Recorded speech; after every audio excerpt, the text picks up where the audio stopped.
Transportation Secretary Pete Buttigieg is suggesting time is running out for Republicans to reach a deal with the Biden administration on infrastructure spending before Democrats go it alone. But the president keeps saying inaction is not an option, and time is not unlimited here. The American people expect us to do something. They expect us to deliver, and it's my hope that these continued conversations, really over these next few days, will be productive and will lead to that clear direction. The two sides have been locked in negotiations over President Biden's $1.7 trillion package. The GOP is pushing for that smaller deal. Our Deputy Managing Editor, Ros Krasny, has more. So, Ros, the Democrats are signaling they're ready to go at it alone. Where's the momentum when it comes to reaching a deal?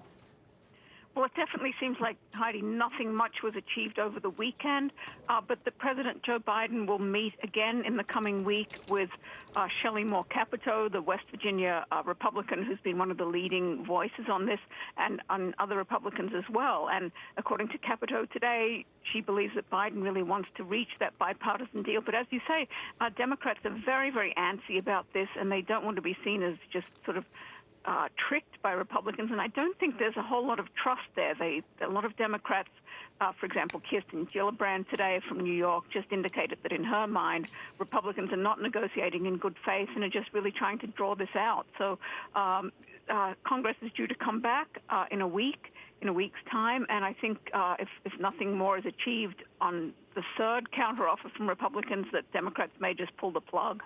One of the key criticisms around President Biden's infrastructure plans and other spending plans has been over what exactly infrastructure means, right? Are we talking about physical bridges, or are we talking about human and social infrastructure?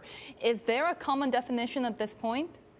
You know, it's very funny. I look back through our clips here over the weekends past, and in early April, this same debate was going on about what infrastructure is and what should be in this bill, and the haggling continues. So Republicans have said over and over again, we're okay with roads, bridges, airports, waterways. They've added broadband to that, and even some infrastructure or some sort of facilities for electric vehicle charging, for example. So they are moving into the 21st century.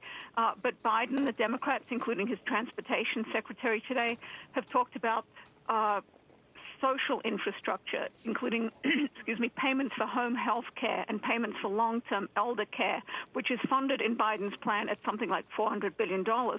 And according to Buttigieg, that social spending is a metaphorical bridge that can help people get back to work just as much as an actual bridge can. So there's this gulf there. We certainly heard from Capito today. She said that kind of spending is something that we can talk about.